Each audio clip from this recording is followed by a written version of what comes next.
Do Ružomberka, kde žil a umrel večný vodca národa Andrej Hlinka, prichádza prezident Slovenskej republiky ako prvý pútnik k hrobu veľkého mŕtvého.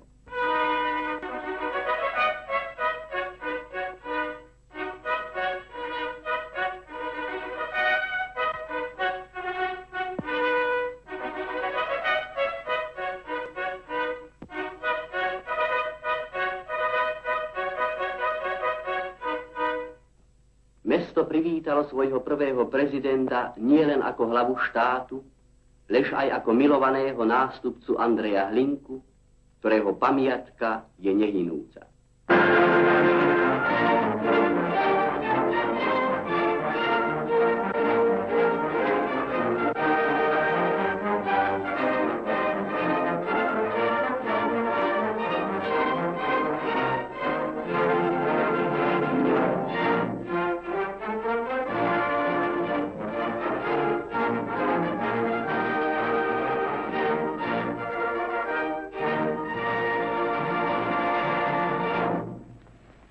Ružomberok, ako tradičné mesto slovenskej jednoty a rodolásky, bolo vyvolené, aby odtiaľ odznelo posolstvo prvého prezidenta Slovenskej republiky. Pán prezident prichádza na slávnostné zasadnutie snemu do siene kultúrneho domu.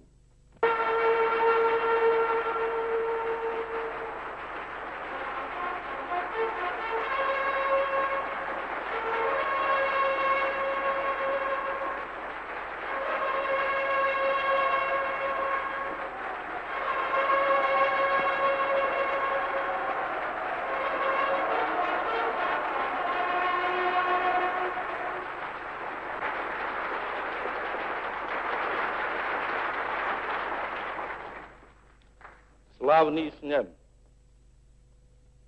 Po rušnej životnej púti prichádza Andrej Hlinka konečne k definitívnemu odpočinku. Nikdy nebol ani tak všedným, ale ani tak priemerným človekom a Slovákom, že by sa malo nad ním uplatniť obvyklé pravidlo, že sichravá zem ho pohltne v obyčajnom objatí. Slovenský kameň bude nosiť v lóne svojom tvrdého bojovníka za práva Slovákov. A úsilnie nadzemského odpočinku mu bude údelom, aby svetlom svojho životného príkladu svietil nám i budúcim pokoleniam slovenským.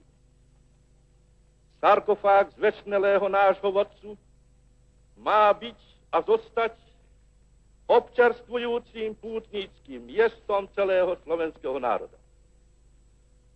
Prvý prezident Slovenskej republiky ako prvý pútnik v hrobke Andreja Hlinku začína požehnanú tradíciu národného osvieženia, čomu chce dať výraz tým činom, že prvé svoje posolstvo k národu posiela od hrobky nesmrteľného vodcu.